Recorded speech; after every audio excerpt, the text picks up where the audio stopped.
Guys, welcome back to the channel. Welcome back to the car. I know I went MIA after I did the engine build. The car's alive, the car's still running.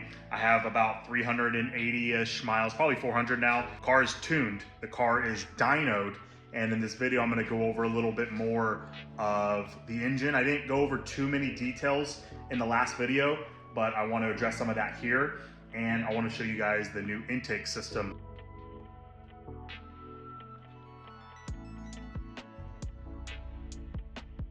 Okay, so here is version 1, but most likely gonna stay like this intake system. If you remember, I had the AEM intake, which was like very small, like 2.25, 2.5 inch, but then it necked down for the MAF.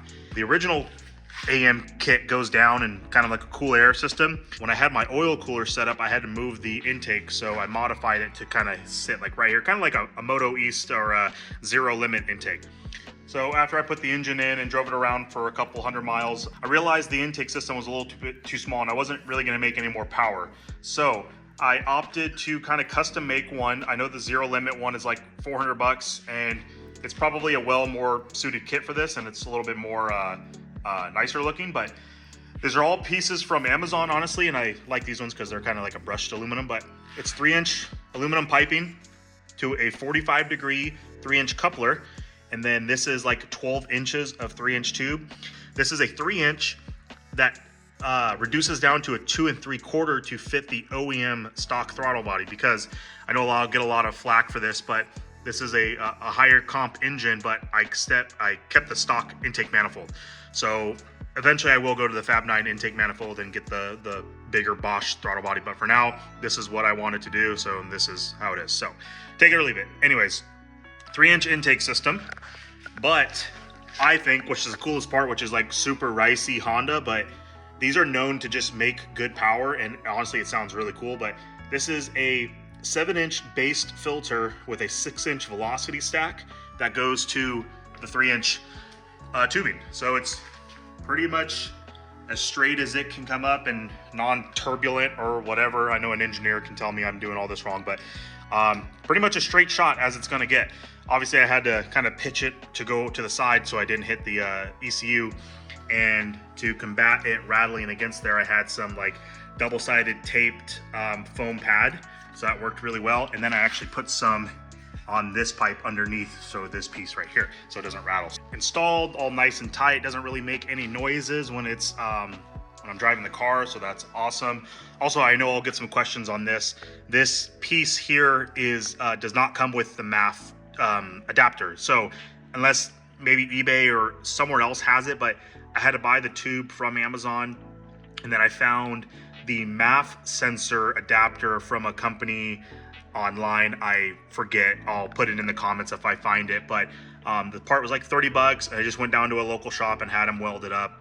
It was like 100 bucks. So, and then my OEM MAF fits in here. They give you new bolts, so everything was like nice and cool. Kind of looks not OEM, but like it looks clean. Like it's a clean setup. Like I'm pretty proud of it, honestly. So back to the engine. I know in my last video I didn't really give too much details. I know I said the pistons that I did and the camshafts, but I didn't really go over the compression numbers.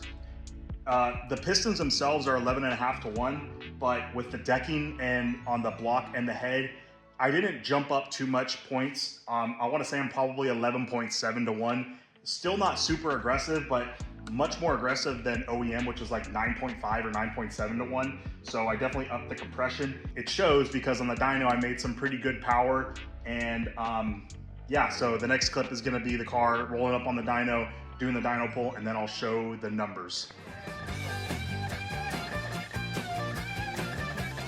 Before the dyno clip, I have to give a huge shout out to Brian from Fab 9. He's the one that helped me pick out the camshafts on this build, as well as he's tuned my car since my very first NC. So he's kind of been around with me this entire process. When it came down to tuning this, he was able to give me some tunes to get me going on the street. But when it came to the dyno day, he was actually able to live tune me, but on a freaking airplane. He was on his way to vacation and he said, dude, I got nothing else but time in the airplane. I got Wi-Fi, let's live tune it. And I said, okay, let's do it. Yeah, he live tuned me on the dyno, and it was sick. It was really fun.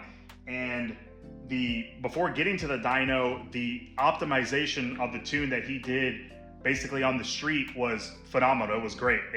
The car was perfect on the street, went right to the dyno. It made exactly what he thought it was going to make, and it was just awesome. So if you haven't been tuned yet and you have the opportunity to start fresh, I would go with Fab 9, whether it's through their Ecutech or their Versatune setup. Brian's going to take care of you, bar none. Huge shout out to him. Again, if you're watching this, dude, thank you so much. The car freaking pulls hard and it drives awesome.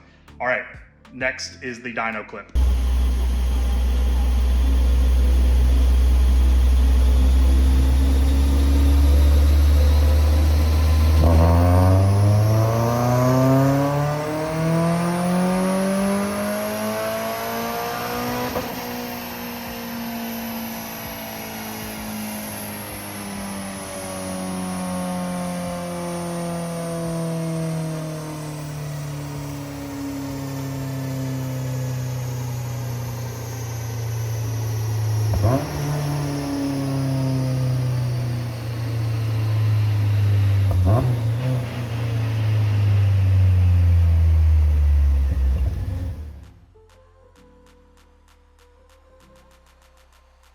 Made 208 and 190 pound-feet of torque. Made 208 at like 7,200 RPMs, which is sick.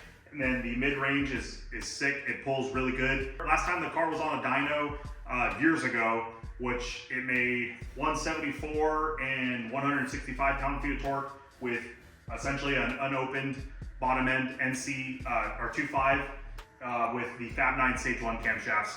And that was before E85, which I know the E85 did nothing but other than give me the cooling benefits on the track. Between the camshafts and the pistons, I basically bolted on 30 horsepower and 30 torque, give or take, so which is awesome. And the car really shows it. It definitely pulls hard, so I can't wait to get on the track, which I'm going to the track next Saturday. I'm going to go to Streets of Willow, and I'm not going to break any records. It's just really to shake the car down. What I wanted to touch on is there's a lot of stuff going around about, you know, 2.5 swap NCs making 200 real horsepower. I still haven't seen one, so gladly drop a dyno in the comments. I would love to see an unopened stock 2.5 making 200 wheel horsepower, and then I'll eat my words. So, but I know this thing isn't an S2000. It's not making astronomical bounce of power, but for making 208 wheel horsepower and 190 pound-feet of torque all motor is, I think, pretty cool.